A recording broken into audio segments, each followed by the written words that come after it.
Everyone, welcome back to Bihar YouTube channel किताबों की पाठशाला। सो गाइस, आज की इस वीडियो में हम देखने वाले हैं क्लास 11th केमिस्ट्री का चैप्टर नंबर 5 जिसका नाम है द्रव्य की अवस्थाएं। इसलिए इसको देखना स्टार्ट करते हैं। सबसे फर्स्ट हमारे आते हैं 2 अंक व 3 अंक वाले प्रश्न। तो इसमें फर्स्ट है 30 डिग्री से तथा एक बार दाब पर वायु के 500 dm³ आयतन को 200 dm³ तक संपीड़ित करने के लिए कितने न्यूनतम दाब की आवश्यकता होगी। तो चलिए इसका आंसर हम देख लेते हैं। आंसर है हमारा, तो आंसर आप स्क्रीन पर देख सकते हैं। स्थिर ताप बायल के नियमानुसार P1V1 इक्वल P2V2। तो यहाँ पर P1 हमें एक बार दिया गया है, V1 500 dm3 दिया गया है, P2 हमें ज्ञात करना है और V2 200 dm³ दिया हुआ है।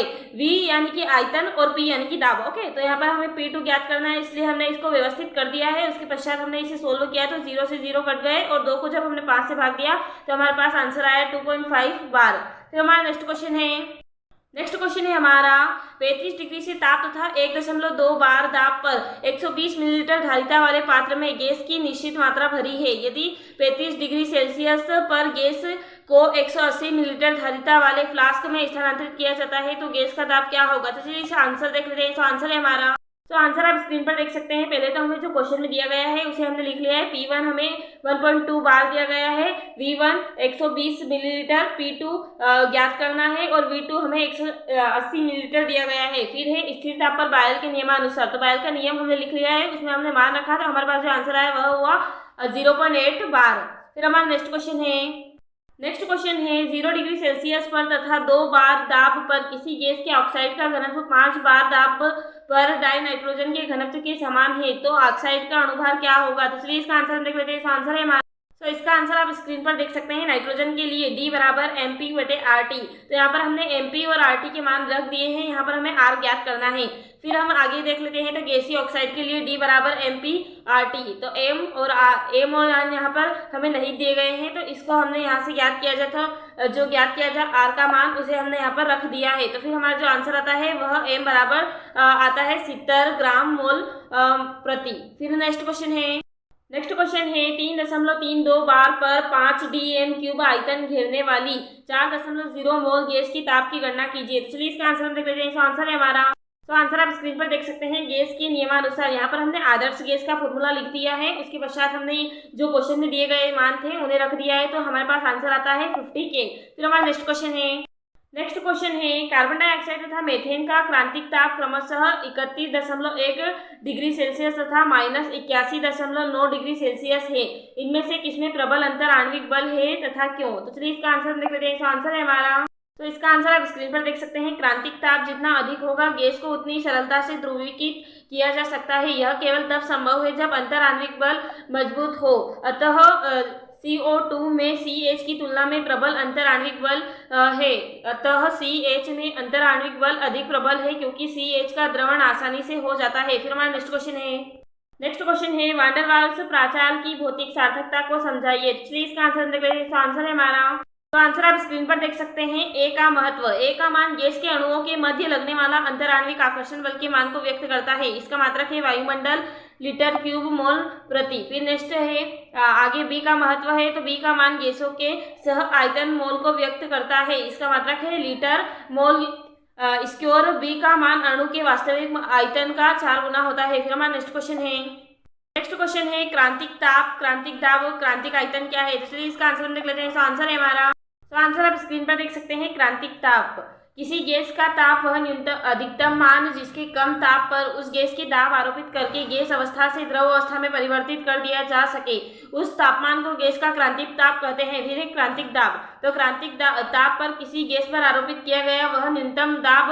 का मान जिसे किसी गैस पर लगने पर वह गैस द्रव अवस्था में बदली जा सकती है, अतः द्रवित की जा सकती है, उसे क्रांतिक दाब कहते हैं। फिर आता है क्रांतिक आयतन, तो क्रांतिक आयतन और क्रांतिक दाब और क्रांतिक ताप पर किसी गैस के 1 मोल के आयतन को उस गैस के लिए क्रांतिक आयतन कहलाता है। फिर हमारा नेक्स्ट क्वेश्चन है आकार बदलने वाले गुब्बारे ऊंचाई पर जाने पर बड़े होते जाते हैं क्यों। तो चलिए इसका आंसर देख लेते हैं। आंसर है हमारा, आंसर आप स्क्रीन पर देख सकते हैं। बैलून में लचीलापन अधिक होता है तथा उसके आकार एवं आकृति में परिवर्तन हवा के दाब के कारण होता है, इसलिए गुब्बारे ऊंचाई पर जाने पर बड़े होते जाते हैं। फिर हमारा नेक्स्ट क्वेश्चन है क्या कार्बन मोनोऑक्साइड व ऑक्सीजन के मिश्रण में डाल्टन के आंशिक दाब का नियम उपयोग कर सकते हैं। तो चलिए इसका आंसर हम देख लेते हैं। आंसर है हमारा, आंसर आप स्क्रीन पर देख सकते हैं। CO और O2 के मिश्रण में डाल्टन के आंशिक दाब का नियम लागू नहीं किया जा सकता, क्योंकि वहां गैस आसानी से CO2 बनाने के लिए मिल जाती है। सिर्फ नॉन रिएक्टिंग गैसों पर नियम लागू किया जा सकता है। फिर हमारा नेक्स्ट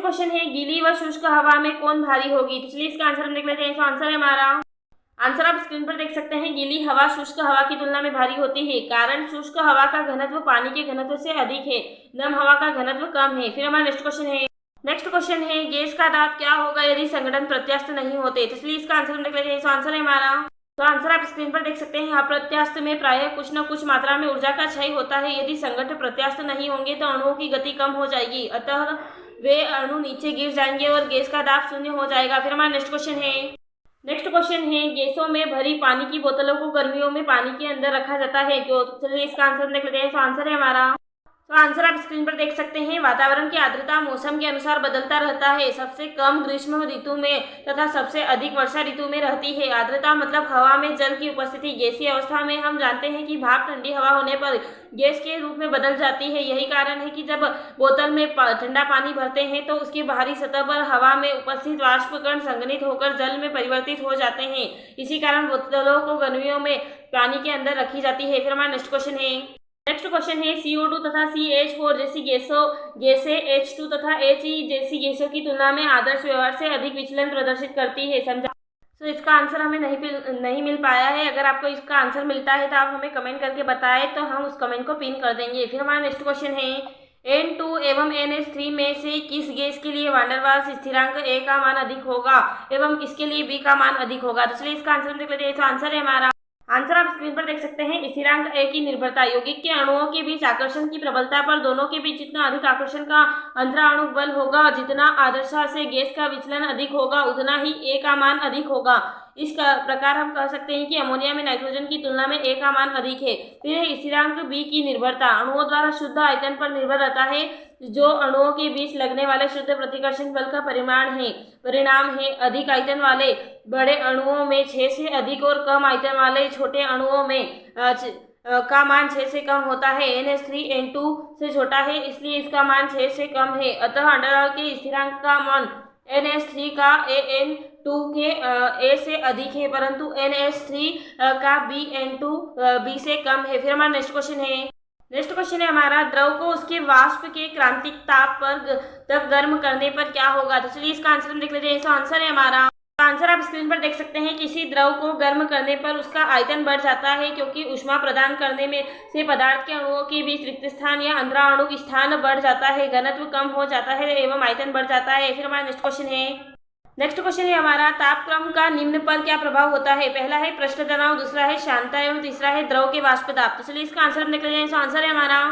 ताप का प्रभाव पृष्ठ तनाव पर क्या होता है? तो ताप का प्रभाव द्रव का ताप बढ़ाने पर उसके पृष्ठ तनाव घट जाता है, क्योंकि ताप बढ़ने पर द्रव के अणुओं के बीच की दूरी बढ़ जाती है, जिससे अनेक संसर्जक बल कम हो जाता है। शांतता, ताप बढ़ने पर द्रव के प्रवाह की प्रतिबद्ध करने वाले समंजक बल का मान घटता है और आस्तिक गति में वृद्धि होती है, अतः शांतता में कमी होती है। फिर नेक्स्ट आता है द्रव का वाष्प दाब। तो किसी विशेष वस्तु के लिए दिए गए ताप पर एक नियत दाब होता है, जिस पर उस वस्तु की गैस अवस्था उसकी द्रव या ठोस अवस्था के साथ गति साम्यावस्था में होती है।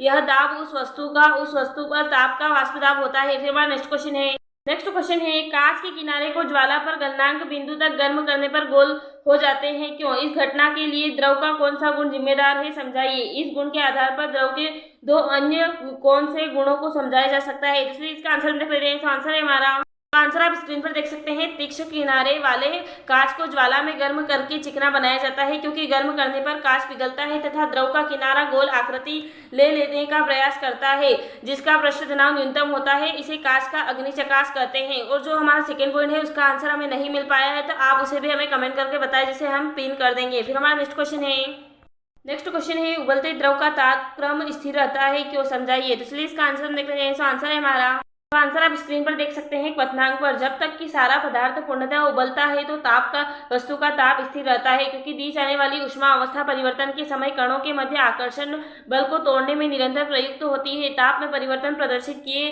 बिना इस अवशोषित ऊर्जा को वाष्पन की गुप्त ऊष्मा कहते हैं। फिर हमारा next next and last question है, एक फ्लास्क की धारिता 1 लीटर है। यदि 27 डिग्री सेल्सियस से 37 डिग्री सेल्सियस तक गर्म किया जाता है तो फ्लास्क से कितनी वायु निकल जाएगी। दाब को स्थिर माना गया है। फिर हम इसका आंसर हम देख लेते हैं। तो आंसर है हमारा, तो आंसर आप स्क्रीन पर देख सकते हैं। V1 है 1 लीटर, T1 है 27 डिग्री सेल्सियस। तो इसको हम केल्विन में परिवर्तित करने के लिए इसमें हम 273 प्लस करते हैं तो यह 300 केल्विन हो जाता है। फिर है T2 यानी कि तापक्रम सेकेंड, तो इसमें हो जाता है 37 डिग्री सेल्सियस और इसको केल्विन में परिवर्तित करने के लिए इसमें भी 273 जोड़ा जाता है। तो इसका जो आंसर आता है वो 310 केल्विन होता है। फिर हमने यहाँ पर V1, T1, V2, T2, फिर यहाँ पर हमने V2 ज्ञात करना है, इसलिए V2 को बाहर निकाल लिया है और इस फॉर्मूले को सोल्व कर लिया है। फिर फॉर्मूले को सोल्व करने के पश्चात हमने इसमें मान रखा तो हमारे पास जो V2 का मान है वो निकल कर आ जाता है 1.0333 लीटर। फिर है बाहर निकली गैस का आयतन, तो V2 माइनस V1, तो जो